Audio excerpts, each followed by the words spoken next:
疫情冲击相对世界的民众较济，所以分家南分属各地就业中心即阵啊特别无闲。其中为了协助15岁到29岁连续失业6个月以上的青年来找头路，劳动部持续推出奖励试办计划，只要失业通过就业咨询顺利找到工作，并且稳定就业满3个月，就有3万块的奖励金。主要就是我们会透过一些深度的咨商，然后我们会协助他厘清他的职涯方向，然后帮助他做好就业的准备，那让他可以就是知道自己的优势在哪里啊，在求职的过程当中可以特别去凸显他的优点。那等到他就业稳定3个月了呢，我们政府会特别的奖励他，提供3万元的奖金。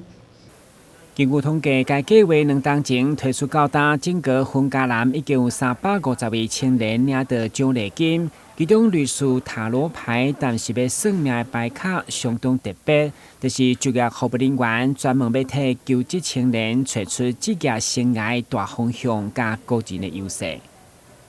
那像我们的牌卡的话，有一些是包含，比如说兴趣探索的，然后或者是说去厘清自己的个人价值观之类的，或者是说要了解自己的强项能力这方面的。那我们会依照他的需求去运用不同的牌卡，然后跟他做一些咨询讨论。其实因为他不是算命，他最主要还是着重在咨询跟讨论，因为我们是要就是引导他，让他去对自己的需求是什么，或者是说清楚知道说原来我比较喜好，或者是说有一些事情是我可能没有注意到了。那透过这样的一个咨询，就是在找回自己就是可能重视的，或者是说那自己忽略的一些小地方这样子。那透过这个牌卡的方式，我知道原本我的兴趣的话，可能比较偏向像是食物型这种，对，食物型它有点像是比较实作的方面，像厨师啊，或者是餐饮，或者是说一些维修设备人员那些比较实作的。那另外一方面，它有就是透过这个牌卡的测试，就是让我的另外一个兴趣可能也是有偏向社交。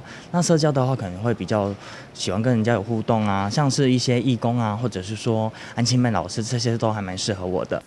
分家南分署除了关心失业青年，嘛鼓励应届毕业生赶紧投入就业市场，所以同款嘛祭出上悬有3万块的奖励金。我们政府也为了要特别的奖励应届毕业生尽快的进入职场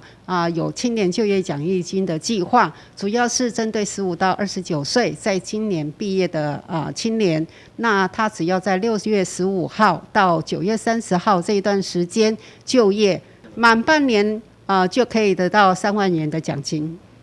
有机会找到好头路，也有就业奖励金通体，创造双赢。但新闻关及何乔邦采访报道。